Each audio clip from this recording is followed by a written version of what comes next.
and welcome to talkBULL, your weekly Premier League darts podcast coming for you now until the end of May, which is next week. Finals night is next Thursday, the O2. Where has the time gone? My name is Harry Durham, and with me as always is two-time major winner and former world number one, Colin Lloyd. Coming up, it's time for the big one, the final night of the Premier League as we close the curtains on this Premier League season. The football, done. The darts, done. We have our top four. Now, all roads lead to the capital and the O2. Do us a massive favour, please subscribe to the channel just down below. Leave us a comment, drop us a like, and we'll be bringing you all of the latest news from the darting world as well. If you want to watch the watch-along of the Premier League finals next week, we'll have it right here on the talkSPORT Darts YouTube channel. Ladies and gentlemen, just before we started recording, obviously I mentioned Colin there. He almost took his top off because he's been telling me that he's done his exercise this morning. Fantastic. He does more exercise than me. And he was like, do you know what? Got some unbelievable pecs going on at the moment. I've got a two-pack on the go. Cole, keep your top on, all right? This is a family show. We don't need any kids crying on YouTube. The last time I took my top off, mate, was at the World Championships. I think I got a nice fine for that. So no, the top will be staying on, pal. Well, do you wear a t-shirt in the pool, or do you take it off? What do you mean you wear a t-shirt in the pool? Of course I don't. What a thing to say. Is that a London thing? Nah, just I've never done it because I just embrace it. I love my body. Obviously, I wasn't sculpted like a Arnold Schwarzenegger, but listen, I love me a pint. I love me a pizza. So you just, why have a six-pack when you can have a barrel, Cole? You know what I mean? Overrated. Listen, mate, to be fair, Harry, you like a lot of pints and a lot of pizza. I'm probably heavier than you were when you were at your heaviest. That's. Oh yeah. Without a shadow of a doubt. Oh yeah, definitely. And it makes me think right now, right? Because we're going to get off this topic really quickly. Has there ever been a darts player with like a six-pack? I don't think Gezi Price has got a six-pack. Even though Gezi Price is built, he's almost like Gezi Price has got mass. Because I think he was probably front row in rugby. But like you mentioned the pack, the two-pack and the pecs, I was like, I wonder if anyone, maybe Justin Pipe, had a little six-pack on the go. Do you want me to tell you who definitely had? Go on. Definitely had, and I really don't know how. I used to share a lot with him. I used to travel a lot with him. We stayed at each other's house. Really good friends, and I think we will be till the end of our days. Is Roland Scholten. And do you know what? Harry, do you know what? It disgusts me that he has, because that fella just ate sweets after sweets after sweets, licorice, jellies, everything. I've been out for dinner with him before, like in the States, and I've ordered a nice meal, and Roland has said, I'm not massively hungry, and he's eaten like 4 desserts. No main dinner, just 4 desserts. And you think to yourself, why have you got a six-pack? Why do you look so trim? You used to smoke at the time about 400 fags a day, and you just used to make me sick. But yeah, Roland definitely had a six-pack. Definitely. I don't know whether he has still, but he did have back then. If it had sugar in it, Roland ate or drank it. He used to drink black tea, pot after pot after pot, mug after mug after mug, and it would have about 6, maybe 7 sugars in it. Honestly, it's horrendous. You're good mates with him, but from what you've just described, do you reckon Roland Scholten, with all due respect, might actually be like an undercover psychopath? Because what you've just said there is completely mental. What do you mean 6 undercover? sugars in a tea. And some. I've seen him have. It's a thing in Holland, I think. Obviously, they have Nutella on a bit of toast, yeah. But then Roland just sprinkle hundreds and thousands on it and whatever. And I've seen him have a yoghurt before, like a normal like strawberry yoghurt. Again, we were in the States, and they have it like a tip shop shot. Yeah. And I see him took about 7 shots into this yoghurt pot, and he stirred it round, and he said, "Oh, that's better." He goes. He said that was a bit sour. I went, "Roland, it can't be. It's like a strawberry yoghurt. There's no way that's sour." But listen, it is what it is. Anyway, Harry, come on, let's crack on with the show.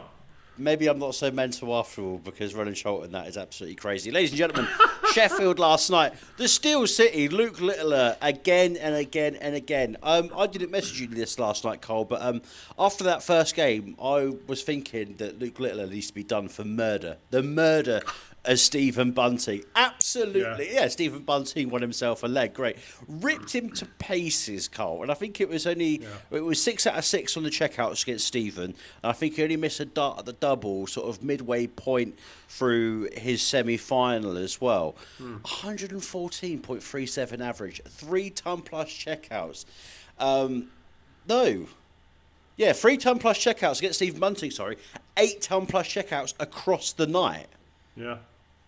It's ridiculous. The rest of the night, usual business, as always. Another final. 170 against Luke Humphries. The records, I think there was about 30 records that he broke again last night. Record points tally for a season in the Premier League. Record number of 180s. Record number of nights won. Record seasonal average in this format. Record ton plus checkouts. There's 5 that I've listed there. There's probably another 5 that I've not even got down on my little script here, Cole. I mean, these last 2 weeks, right, if it's anything to go by, and obviously we know the top 4 is sealed, done, dusted for the O2. Gezi, Littler, Aspinall, Humphries. I mean, if Luke Littler is going to be in this form, boys, I'm sorry, you might as well just be in the crowd for the final, because this kid, it's cliched, but this kid is on absolute fire at the moment, Carl. Mate, he was just he was superb last night, wasn't he? I mean, poor old Stephen Bunting. I mean, I think I've said it before, Harry. He did justify his place being there. He did justify his place. I mean, I think he ended up 4th or 5th in the averages of the running average for the whole event. And I think Nathan Aspinall, finished bottom of the averages for the whole event, yet he's ended up qualifying. But that shows the tenaciousness of Nathan Aspinall. But Luke Littler last night, I mean, he was using a different setup as well, Harry. He was using the, I think they're called a K-Flex that Target make. And he was using that last night. And, wow, like you say, it was just... He just pumped in a performance, and in the final, I mean, we're talking about Stephen Bunting. In the final, he took out some finishing. You know, he took out a 155 and a 170 in consecutive legs, and it was just, listen, what more can we say about him, Harry? He just makes the game look so easy, and I think Wayne Mardle said it, that as and when there are times when you think he looks a little bit nonchalant in the way he's throwing. But then sometimes, Harry, you see him sort of like really focus. And when he really focuses, he just seems to hit everything. And I think Wayne called it last night. And I just think, Harry, I just don't know what to think anymore where he's concerned. Because if like you just said, Harry, if he shows up next week, it could be an absolute massacre, because when he's on, boy, is he on. Absolute joy to watch, a treat for the fans. And listen, I was pleased about last night. It was a great performance by him, but I'm really looking forward to the finals now, Harry, next week.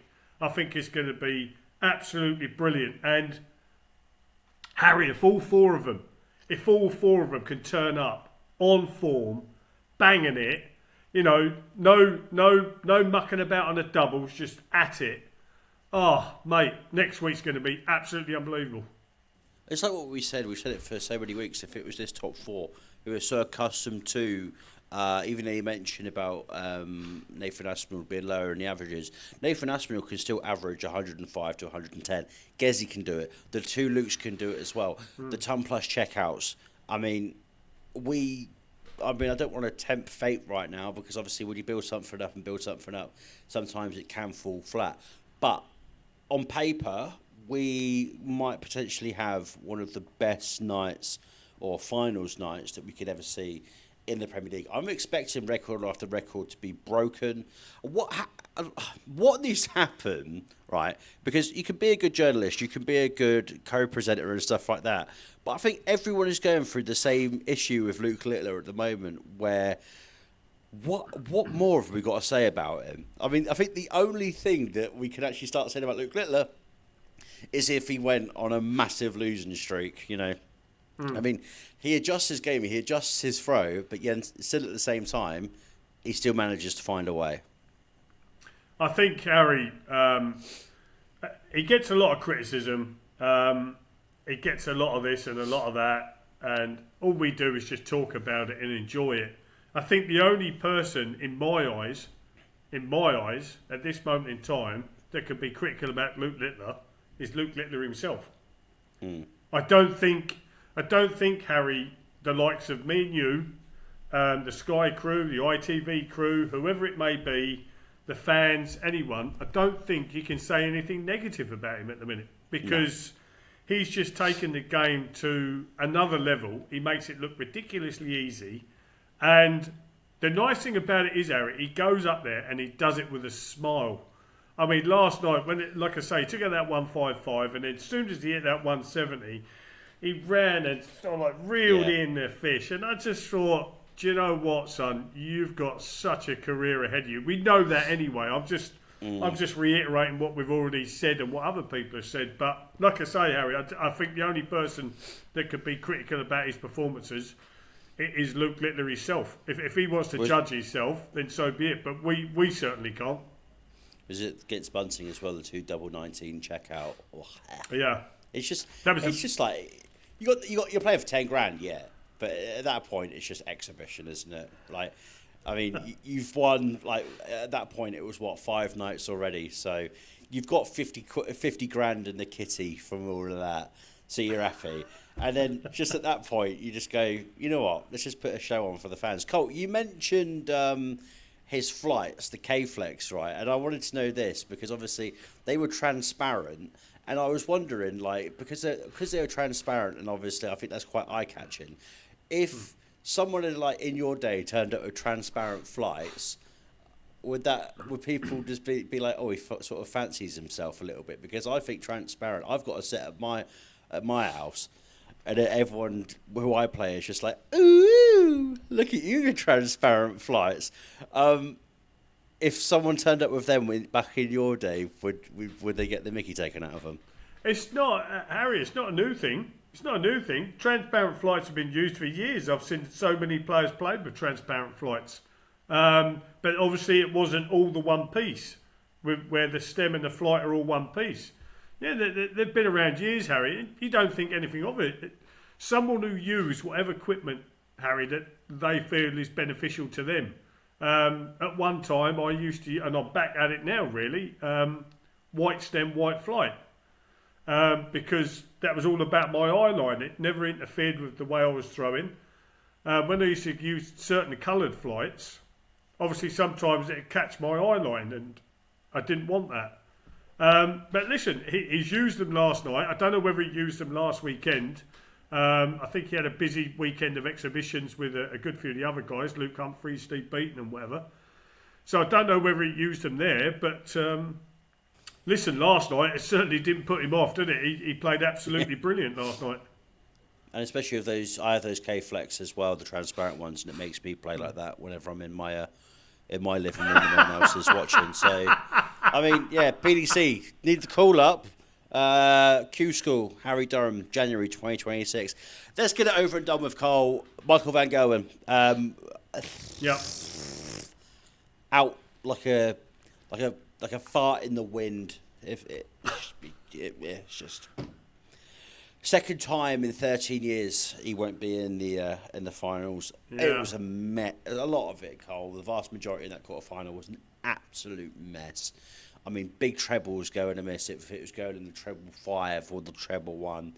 It's been difficult viewing all season, but that was the cherry last night, as far as I'm concerned. I mean, Well, I think with Littler, we've run out of things to say about Michael as well because we're just going round in a circle. But, what? Obviously, he'll be disappointed this morning, but will he almost have like a sense of relief as well because he can just, go back to the drawing board a little bit and look ahead to something like the match play in the summer? Because if he wants to put up a good fight in 2025, this can't continue, can it? No, it can't, mate. You're exactly right. I mean, Michael knows that his Premier League campaign has been so inconsistent. Flashes of brilliance. I think we touched on it, Harry, where he played absolutely superb at the one of the Euro tours. Blew it apart. And then come back from that, come back to the Thursday night, and he was inconsistent again. I think Vincent van der Voort has said it. Michael's got something to say. Yeah, well, he's got the right to, Harry, because they're best of pals, and they really are best of pals. It's out there on social media, but Vincent, me knowing Vinny the way I know Vinny will be saying it to Michael's face. The Dutch are like that. If they've got something to say, they'll say it to you. And he'll be saying to Michael, you keep going on holidays, you keep relaxing, keep enjoying yourselves. You need to get back on the board, get back at it. I don't know, Harry. I don't know what to say. Someone like myself, I've done all right in the game, but I've never got anywhere near to doing what Michael's doing. Have I got the right to say that you should be doing this, you should be doing that, you should be doing this, you should be doing that? Because Michael could just look at me and go, yeah, and just shrug me away. I'd like to sit down and have a chat with him. Harry, the thing about it is, people just see, they see, I'm going to include myself in it, they just see the likes of us playing darts. The fans put us up on a pedestal. Yes, achievements are great, and you work your way up the rankings, and you earn that ranking and whatever, and you earn to be up on that pedestal. But sometimes people don't see, Harry, what's going on behind the scenes. Is there something going on behind the scenes? We know Michael's been having operations on his jaw and whatever. Now, this is just me talking here, Harry. Michael van Gerwen never ever makes an excuse. He'll never use anything as an excuse. He'll never use that he's in a bit of pain or, he's played through the pain barrier before, as we know. All right, there was 1 week he pulled out because of the shoulder. But the following week he was still in a bit of pain and carried on playing. But no one ever knows, Harry, because it's a private thing. I don't know your business behind closed doors. I don't know Snooze, our producer, her business behind closed doors. Do you know why, Harry? Because it's none of my business. And so if there is an underlying thing, something that's happening behind the scenes, that's Michael's private area. I'm not saying anything that there is going on, Harry. But, has he had enough, Harry?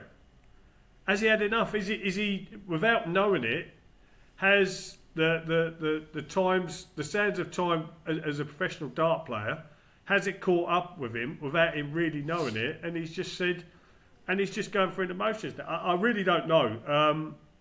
All I will say is that as and when Michael does show up, he's still got an awesome presence about him. And it would be lovely to see him firing on all cylinders again come the match play. But listen, only Michael can answer that question. I've gone in a roundabout way of saying a load of jargon there, but I, for one, wouldn't like to see him disappear because he brings something to that stage. He brings a presence and he brings something to that stage that everybody can love and enjoy. How treacherous would it be if he took a year out, for instance?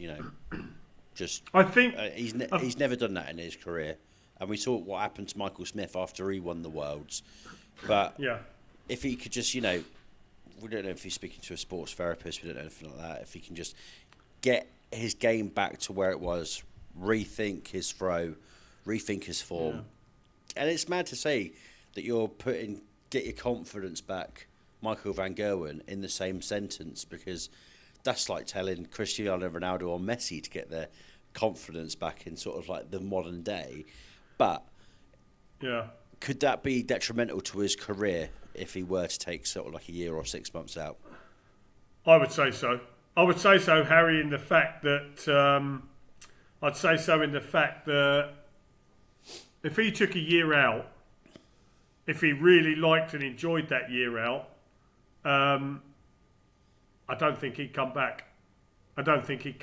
He's got a lovely wife, lovely kids, and I know he loves spending time with them. And he is on the road an awful lot, whether it be tournament play, Harry, or exhibition play, promotions, presentations, whatever. And I do wonder that if Michael did take some time out, would he say to himself, do you know what?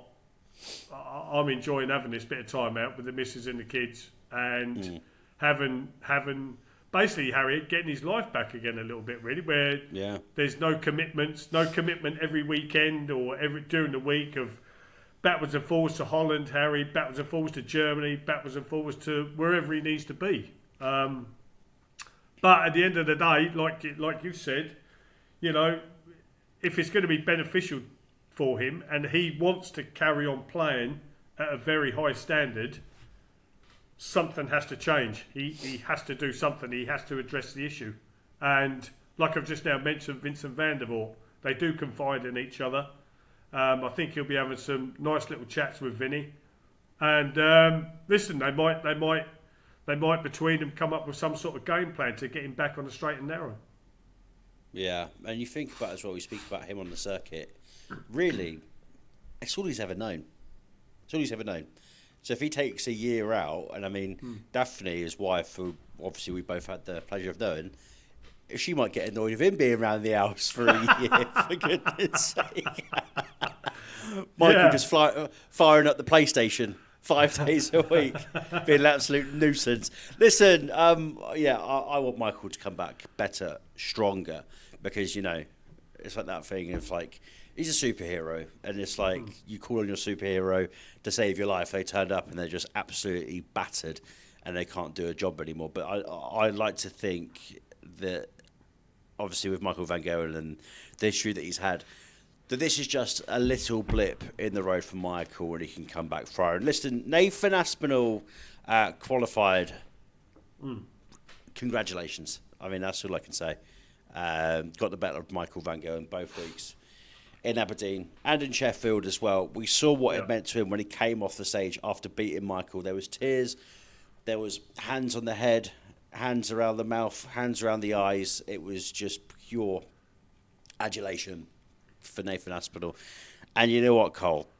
We say it all the time. I mean, it's a broken record that he had his doubters and stuff like that. But if there was one person that deserved to go through and make that top four, was Nathan Aspinall after some of the performances that he's put in this Premier League season. Yeah, definitely, mate. I think the last 2 weeks, Nathan's really stepped up to the plate. I mean, the one thing we've always said, Harry, it gets spoken about all the time, is the tenacious attitude of Nathan Aspinall. He never knows when he's beat. You know, you've really, once you've got him down, you've got to strap him down, because he'll just keep coming back at you. And last night, I mean, that was a big game. That was a big game for Michael and for Nathan. And Nathan stepped up, you know, a few 180s, a few ton-plus checkouts, crucial ton-plus checkouts. And I think we've said it before, Harry, you could see the focus, the real focus on his face. And he was so focused in that match.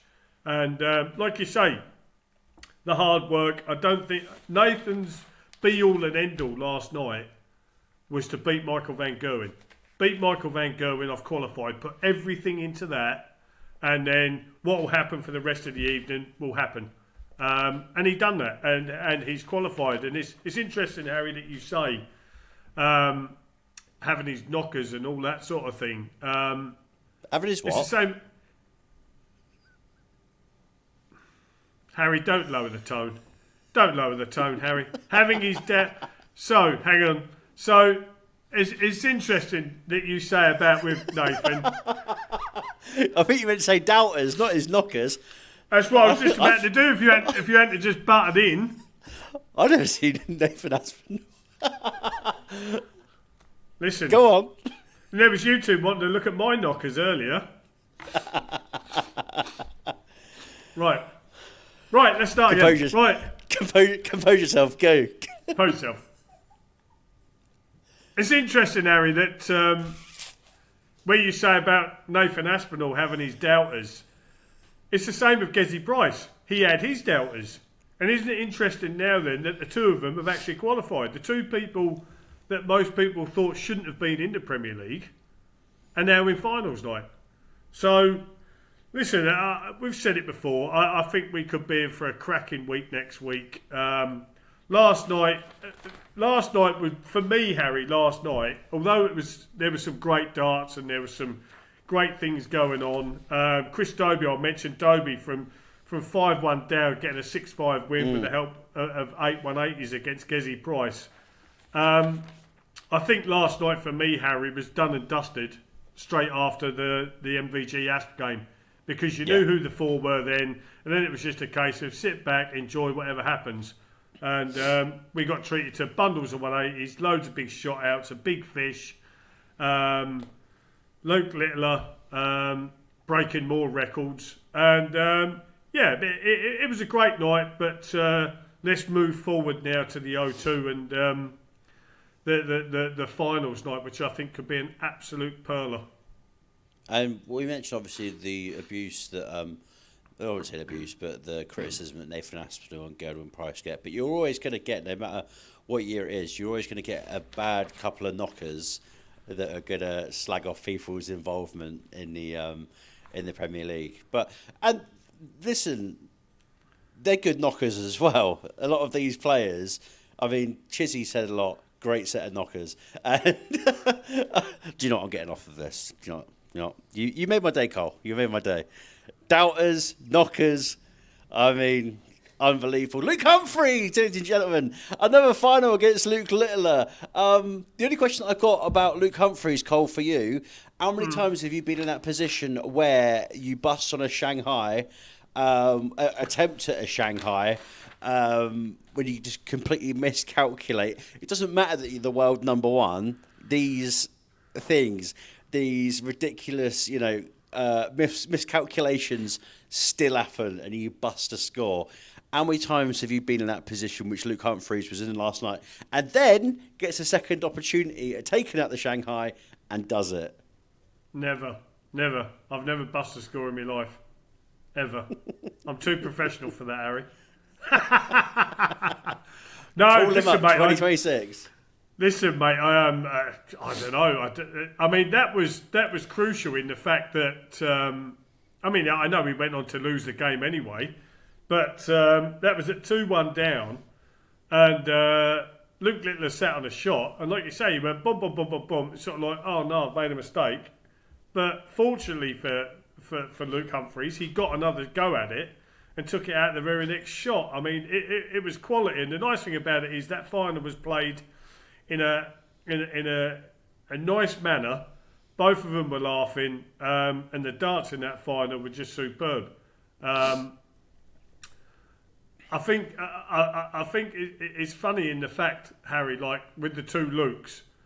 I mean, I think Luke Littler's just got that little bit of an advantage now, because I don't think Luke Humphries beat him. They had some head-to-heads last weekend. And I don't think Luke Humphries beat him in any of them. Sorry to interrupt. I think it was Armageddon, the MDA and Modus event, and I don't think he beat him in the exhibitions as well. Yeah, I mean, I know people would turn around and say, yeah, but it was just an exhibition. It's just an exhibition. What it is, Harry, it's a case of that little bit of mindset. Getting that little bit of mindset and that win over someone, it does wonders for you. But listen, completely different week next week. Completely different ball game. Next week is when it counts now. It's counted for the last 16 weeks, don't get me wrong. Everybody's had their opportunity to try and get to finals night. We're down to the last 4. We could be treated to some really, really good stuff. As if we haven't been treated by some really good stuff already, Harry. Listen, we've teased it so much already. I mean, halfway point through the podcast. Should we talk about next week, Cole? Yeah, go on then, why not? Yeah, go on then. Let's go for it. We now go into the longer format, ladies and gentlemen. The O2, the capital, London, the semi-finals, best of 19 legs. And then the final to pick up that grand prize of the Premier League trophy, best of 21 in the final. Before we get into the play card, obviously it's £275,000 up for grabs. You know, the only thing that annoys me about the playoffs in the Premier League is the trophy. I think the trophy is so bang average, and I fought it for years. That, you know, because, you know, when you win the match play is pretty much like what the FA Cup looks like. Yeah. And I think that's unbelievable. I think there needs to be the Sid Waddell Trophy is unbelievable for the Worlds, and I think the Premier League, because it is quite, even though it's unranked, it's still a prestigious competition at the same time. I just think that, I mean, if we're going to be really, you know, looking at a microscope and you could change one thing, I think the trophy needs to be better, Cole. Like, I want handles. I want it almost to be like the Premier League football trophy. Not, you know, you just can't really do anything. It looks heavy. It's just a triangle. And it's just like, awkward. Do you know what, Harry? Do you know what? I totally disagree with you. I'll just be happy with the 275 grand. Buy your own trophy. Do you know what, Harry? I won the World Match Play. This is the 20th anniversary of me winning the World Match Play, yeah? Yeah. I haven't got a trophy that I kept. I never got presented with a trophy to keep from winning the World Match Play. So, you know, when players... God, when players obviously take a photo of their trophy room, obviously because the official one will have to go back, these people must go to a trophy maker place, and then they just, you know, make a replica of what it is. So did you never have a replica made of the match play? Listen, don't get me wrong. Very fortunately for me, Stan James finished their association with the Professional Darts Corporation, and I made an inquiry to Jamie Banks at the PDC, Dave Allen, as you and Suze know, and Matt Porter, about where's the original World Match Play trophy, the Stan James World Match Play trophy. And it was actually down at the officers, PDC officers, is Barry Hearn's old home. It's a big manor house. And it was down in the cellar. And so I turned around and said, well, listen, if I donate some money to charity or whatever, is there any chance I can have it? And they very kindly, very, very kindly, found it in the cellar, wherever it was, in the depths of the cellar somewhere, got it all cleaned up, and I do actually have, Harry, the original World Match Play trophy that Stan James sponsored. So, and I actually lifted it and won it. Phil won it umpteen times, but Phil wasn't interested in it, and I made an inquiry about it. So I do actually have the original Stan James World Match Play trophy. So that's a nice little thing for me to have. I'm just looking at the picture now of you in your nice blue and white top, big smile on your face. I mean, you used to be a bit of a ginge, didn't you, Carl? I mean, you always take the mick out of me and Suze for having a little bit of a red hair, but no, yeah, you were proper, I'm a blonde, mate. I'm a strawberry blonde, mate. I'm not cheesy puffheads like you two. But Cole, you see what I mean, though. Like, I want a trophy with some handles. Like, I know you said about the money, but I'm on about the aesthetic. You know, like having a picture after you've won it. I want it to be like sort of Champions League final-esque. Do you know what I mean? Confetti going, big handles, putting it on your head as well. But yeah, I mean that's just me just being difficult at the same time. Listen, let's get into the semi-finals then. Littler versus Gezi will kick us off. Littler has had the beating of Gezi in their last two meetings, of course. Like we remembered, Gezi did have that little run against Luke Littler, but that ended this season. 2 losses in 11 matches in the month of May for the Nuke, the Dark Arts. Do you reckon he delves into them? The louder roar to get over the line. Gezi, I mean, Luke Littler's won a Premier League, won it in his debut season, but I mean, Gezi is one thing that he really wants to get his hands on. So I'm expecting him to go all out, and I want him to go all out next Thursday. Yeah, listen, Harry, if all four of them don't go all out, after the last 16 weeks that they've had, how they've battled and scraped and battled some more to get into the last four, if you're not geared up and ready to go full out attack next Thursday, then why have you bothered the last 16 weeks fighting tooth and nail for every point and every leg possible? They're all going to be up for it. Out of the four players, all of them are worthy of being the Premier League champion because all of them are major winners. They know what it takes, Harry, to reach the top, and they know how to play in big events, and they've all won big events. So they're going to be ready, and like I say, I just really hope that we see something special on the evening. And I think with those four players and the way the semis have panned out, I think we will. Humphries versus Nathan Aspinall, the other semi-final. Cole, quick fire then. I want you to tell me who's going through both semi-finals and who's winning the whole thing, please. I think Luke Littler at this moment in time will just have the edge over Gezi. If Gezi can turn up 100% match sharp and create the opportunities and take those opportunities, it could be a long game. But I'm just going to sneak Luke Littler to win that one. Luke Humphries, he's been playing some good stuff still, is Luke, and he's someone, I think the last couple of weeks, Harry, I think we've seen a little bit more of a battle and performance from Luke Humphries, and he hasn't been shaking of the head and looking a bit despondent on himself. As much as I love Nathan to bits, I think the last 3 or 4 weeks, Harry, I think it's maybe taken just that little bit out of him. With trying to qualify, he's put so much pressure and so much emotion into just getting to the O2. I think that might just catch up with him. So I'm going to take Luke Humphries to win that one. And so I think we all wanted it, Harry. I think we're looking at a Luke v Luke final. A repeat of last year. Yeah, I think we could be in for an absolute humdinger again. But if I put my hand on my heart, I think the way he's been playing and the way he's been performing and the things he's just been doing, I think it'll be a long game. But I fancied Luke Littler just to pip it at the end and defend his Premier League crown. There he is. There we have it as well. Luke Littler to win it again. I absolutely love it when you say humdinger. Like, there's some things that you say that I'm just like, yeah, it only sounds right coming out of your mouth. It's an absolute humdinger. Right, a bit of any other business then, Cole. Quick fire then. We've done the 16 weeks. Obviously, we've got the final to come. Next week, how would you sum up this Premier League season 2025 as a whole? I think it's been fantastic.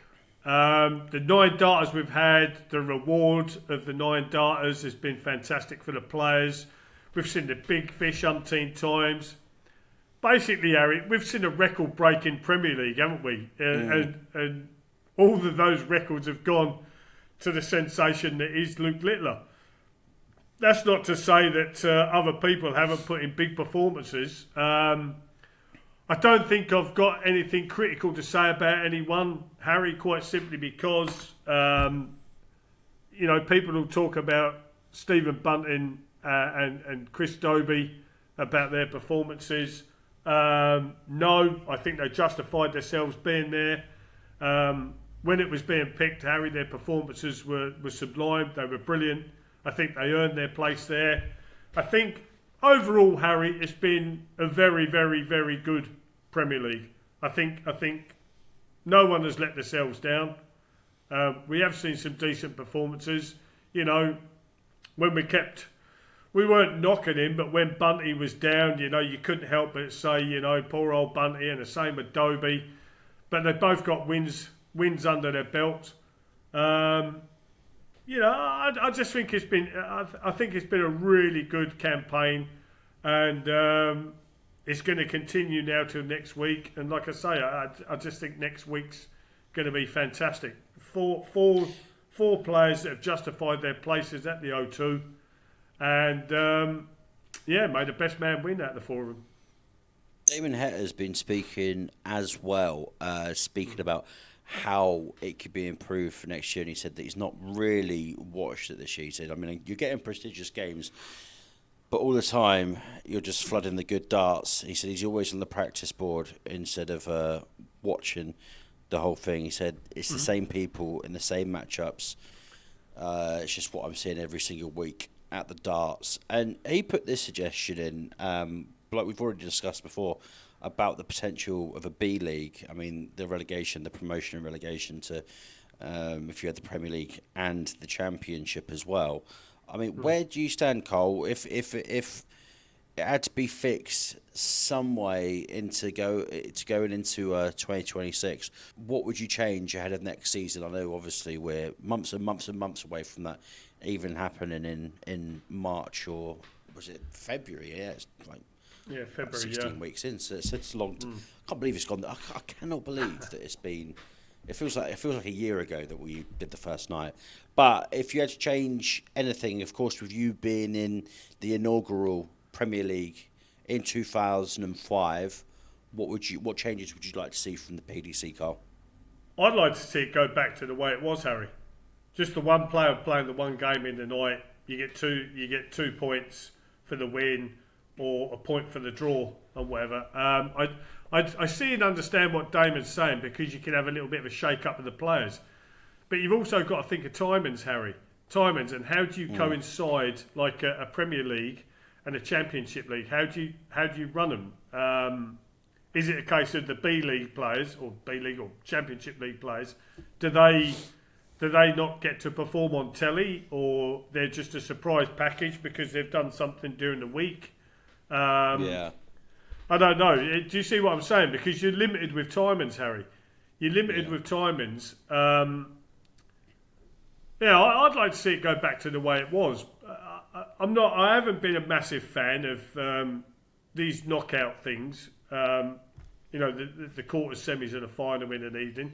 It is quite draining and quite taxing on the players, especially when, like we've just spoken about, Euro tours.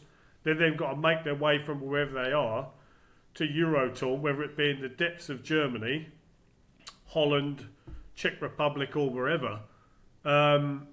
It can be quite taxing. So I think just the one game in the evening, you either have it as at one time, Harry, it was like, if you got to, we done it two separate ways, I think, 12 legs, so you could get a 6-all draw, or if you got to the 7th leg and you've beaten someone 7-0, then it's 7-0, or the very first ever Premier League whitewash, there was an 8-0 result. And so that was the end of the match. You didn't have to play any more legs, and that was like 14 legs. And so as soon as you got to the 8, it was game over. I don't know. I think that's more of a question for the PDC. I think they look at it every year. They want to make it right for the players. They want to make it right for the fans. Listen, watch this space, Harry, I suppose. Watch this space. You never know. They might be even having chats about it now. But, I'm not a lover of the league format. I'd much prefer that they'd done 2 points for a win, or a point for a draw, or something like that. I think it gets taxing for the viewer as well, because there's only so many times that you can hear Mr. Brightside or I Predict a Riot coming through your speakers at home until you need to get put into an insane asylum.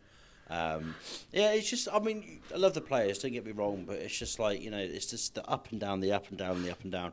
I prefer it if they just came out, played one game like you've already mentioned, and I think it would help with them and their burnout as well, so they can turn it for their game, go back to the hotel and have that more rest. Listen, I can't believe I'm saying it, I said it already. Night 17, 29th of May.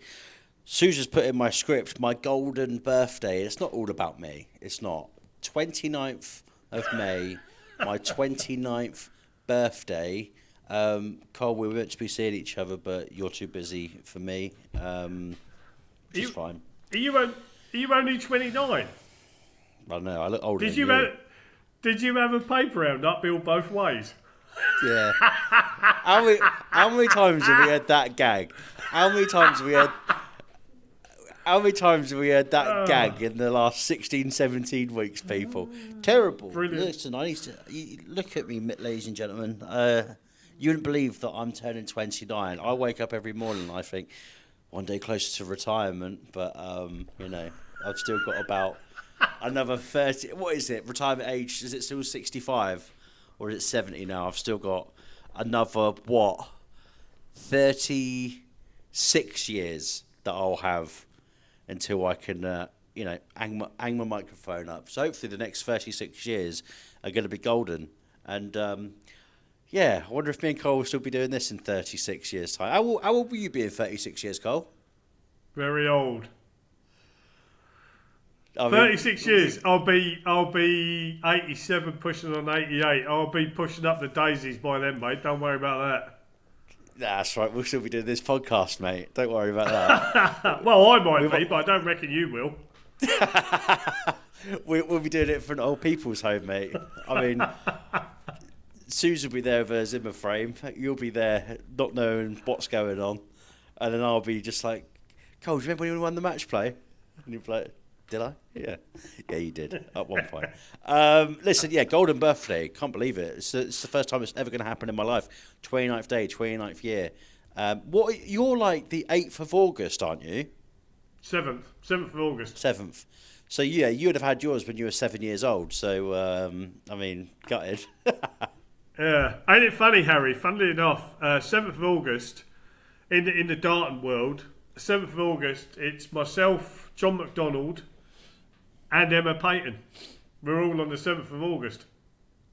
Bloody Bit hell. of useless information for you there, but hey, there you go. Well, listen, you're all on screen. You're all unbelievably talented as well. If you had to say who was the most beautiful out of the three, I would probably go with John McDonald. John McDonald. Yeah. John McDonald. There's just something about him. That voice.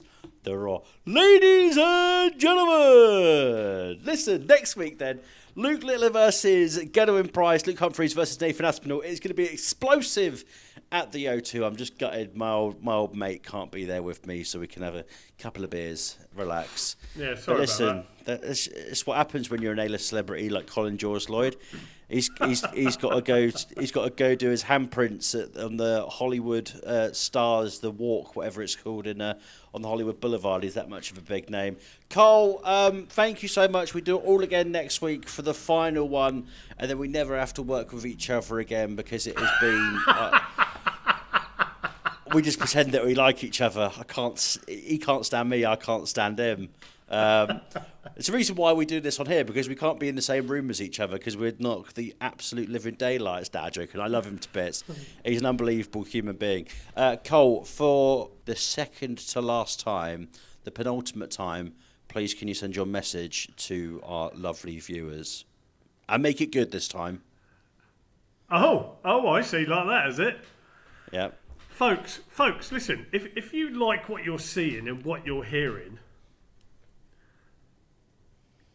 down below, like and subscribe, follow us, and you can listen to myself and Harry's dulcet tones for a long, long time yet.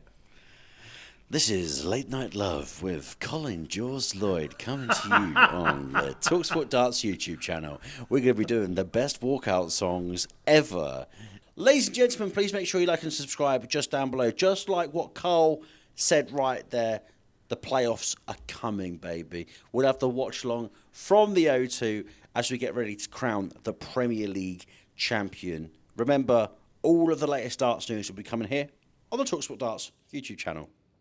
1 week to go. Have a good bank holiday. Goodbye, Cole. And cheerio, ladies and gentlemen.